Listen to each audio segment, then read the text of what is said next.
naman akla. Narito tayo ngayon upang matunghayan ang napakainit, nagbabaga at talaga namang usap-usapan at maraming pinakainaabangan na issue ni Ate Erica.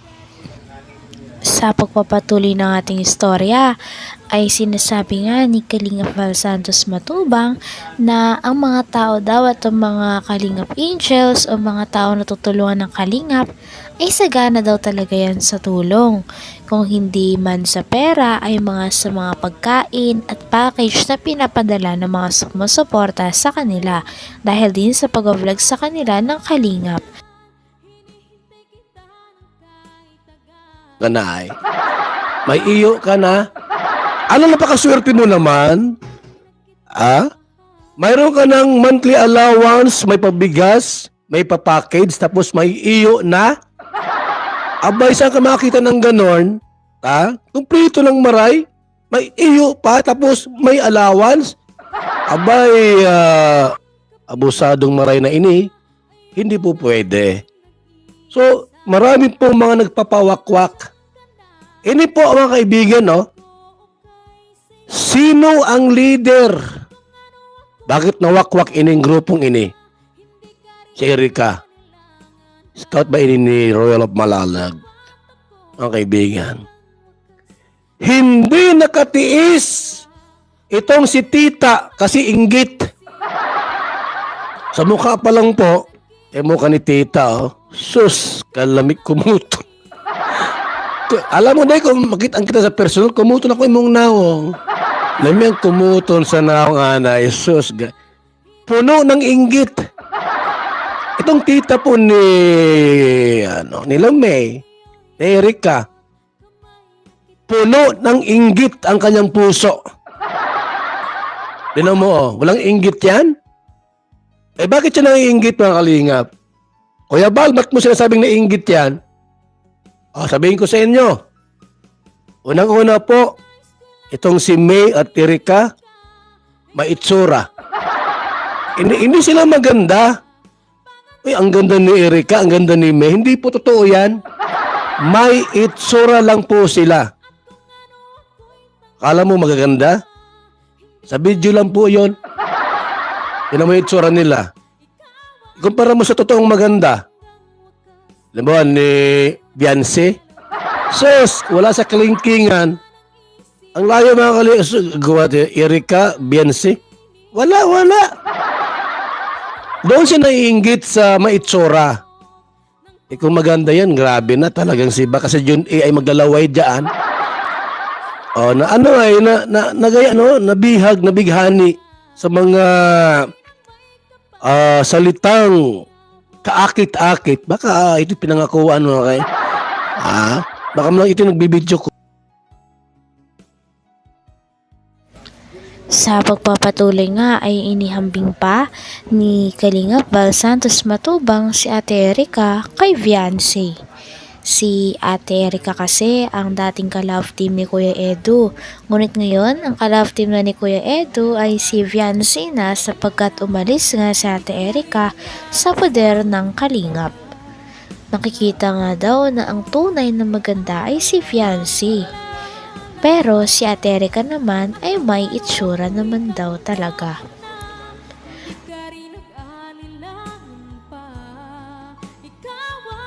Baka ito pinangakuan mo kay. Baka mo lang ito nagbibidyo call baga. Hindi mo alam nagbibidyo call ini. Nabighani baga si John A. Yung pirang pinagkatiwala kay Kalingap Rab na kalahating milyon. Binawi. Kung ikaw ay totoong tao, baka bading ka, John A.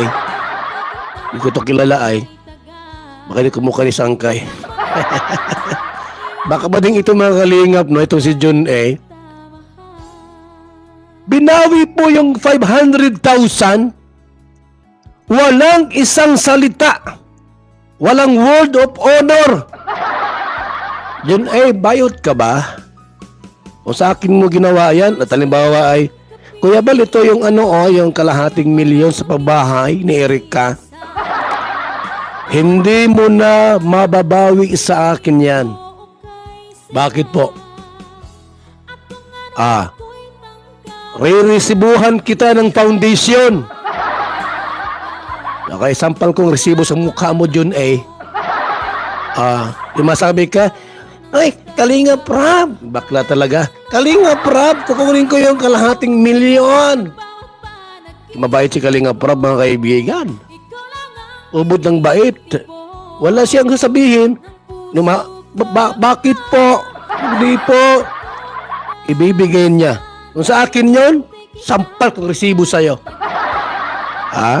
Kalahating milyon? Babawiin mo? Hindi mo na makuha sa akin yon. Kahit idemanda mo pa ako, resubuhan kita ng back to back. Pasalamat ka at kay Kalinga Prab mo binigay yung 500,000, yung kalahating milyon. Bakit na bago pong isip, mga kaibigan? Noon po, sabi ko, bakit binawi? Anong dahilan? Mayroon bang something? May mali ba sa amin sa Kalingap? Bakit babawiin yung kalahating milyon? May nagsulsul ba? At binawi yung pera? Isang malaking katanungan po, mga Kalingap, mga kaibigan. Kung bakit binawi. Yun pala po. Sabi nga ni Kalingap Val Santos Matubang na marahil ay inggit lang daw talaga ang tita ni Ate Erica at ni May kay Ate Erica at kay May. Ito ay una sapagkat magaganda daw ang dalawa niyang pamangkin. Kahit naman daw hindi sabihin ng tita nila na naiinggit ito, ay halata naman daw talaga. Ito ay dahil marami daw pera sila Ate Erica at si May kumpara sa kanilang tita na sinisiraan sila. Itong dalawang tabian, ining si May at Erica, collaboration po. Nagsusulsulan. Hindi sinama itong si tita. Dapat isinama si tita. Siniraan niyo pa si tita na scammer. Tuloy, lumabas yung bahaw ninyo. Yung mga po, mga kaibigan, no? Yung mga pinagsasabi po inuing si tita ni Erica at ni May, lahat ng baho ninyo ilalabas niya. Dahil sa inggit. Inggitira ka ay. Yung mukha mo, di mapagkatiwalaan. Kung totoo yan, Kuya Bal, hindi ako naiinggit doon sa dalawa. Ano ako? Ni 5 wala akong nakatanggap. Inggit ka lang. Inggit yung mukha mo. Kumuto na ako yan. Kung hindi ka naiinggit, sige daw. I-text mo ako. 0929-113-2469. Kung hindi ka naiinggit. Nagulang ko. Yan o. Kapal ng mukha. Yan o. At yung sinasabi pati din niya na Data yan. kami nakapalibot kay Erica. Mm. Upal ng aso, never kami nagpalibot dyan kay Erica. Diyos. Minsan kong duling, wala. Wag mo akong... Ay, kumuto ng mukha. Naong ni mo, day. Nising kong duling, wala kaming kunuha. Inggit ka lang. Ha? Bigyan mo tuwa. Kaya wag niyo kami sasabihan na nakapalibot kay Erica. Hindi kami pinalaman niya sa palad niya. Kaya wag na wag niyo yung sasabihin niya. Dahil umpisa pa nang makuha si Erica na ma-vlog yan si Erica, sama-sama kami dito. Sino ang nagagastos ng gastusin sa bahay? Sino ang nagpapakain sa kanila nung wala pa sila? Sino? Ikaw? Kaya wag kayo magawa ng Buwang na. dada ng dada na wala namang kayong mga alam. Wala nang alam. Ha? Naninimot kayo ng mga balita na mali-mali. Sino yung... Mga sinungaling.